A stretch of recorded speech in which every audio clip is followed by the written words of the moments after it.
considering I was all over the place. You're nervous? Yeah. Why? Because you didn't tell us where you were. I just filmed the other one.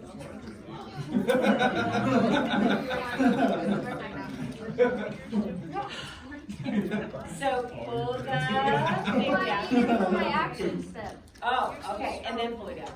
Okay. All right, we got it. Good, really good speeches, you guys. You're following directions. Just get the manuscripts in the right place. Caitlin, Aiden, children. She didn't even call me out. I try not to look at them. Go. Okay, so my original plan was to go and find a jewel pod in the parking lot, but there's snow on the ground now, so instead I walked 10 steps over to my roommate's desk. And in this rectangular object that many of you are familiar with, it contains approximately 0.7 milliliters of poison. Yes, this is a jewel pod. The average jewel pod contains similar amounts of nicotine as a pack of cigarettes.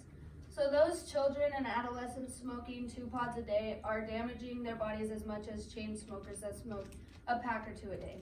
Whoa. According to the Center of Disease Control and Prevention, in 2018, 3.62 million middle school and high school students have used e-cigarettes.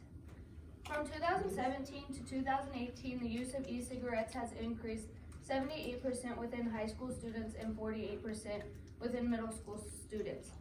Surveys say that 81% of youth e-cigarette users are drawn in by flavors offered, leading to their use of e-cigarettes. So within the jewel industry, they're like advertising towards youth and adolescents because of the flavoring, and they have commercials and cool people using jewels in movies and everything. And they are trying to get their advertisements to hook the adolescents because they know that nicotine in younger kids is more addictive. So this is leading to the rise in the use of jewels and long-term nicotine addictions within youth.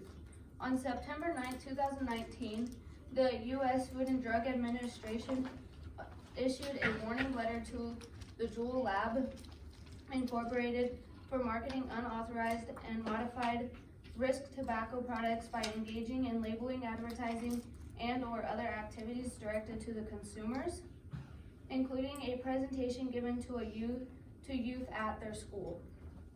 The agency also sent a letter to the company expressing concern and requesting more information about several issues raised in recent congregational hearings regarding Juul's outreach and marketing practices, including those targeted at students, tribes, health insurers, and employers.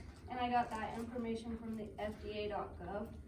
And then, so children are less educated on nicotine and tobacco, and so they believe that when they are vaping, they're just vaping the flavoring, but it is a known fact that 99% of e-cigarettes within the United States contain nicotine, and this is resulting in the rise of the possibility of smoking later in life.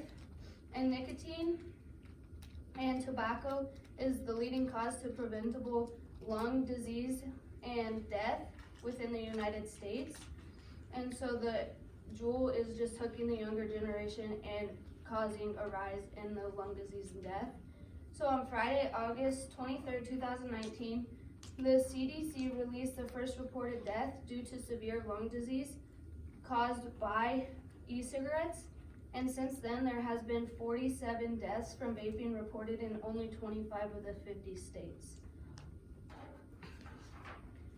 This is an ongoing issue that's escalating quickly within the youth.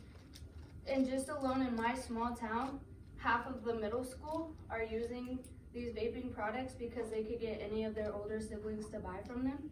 Therefore, illness has spiked, and there's been 2 people hospitalized in my town of 5,000 just because of juuling.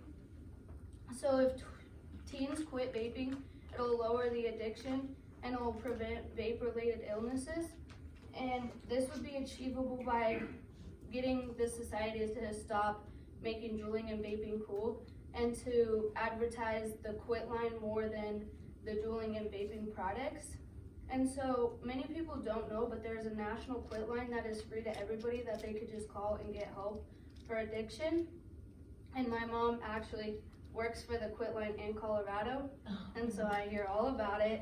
And there's also a National Cancer Institution that has a public number that people can call just to get information on what is happening because of the Drool products. So I'm gonna write those numbers on the board, and I would like everybody to take a picture and keep it. Can you just send them a link? I can try, I'm not techie. That's right, you're gonna learn something. So Okay. send them a link, and then that way they don't have to worry or get their phones out, because Okay. that's not good. All right? I'll just send a link to that. All right. Thank you.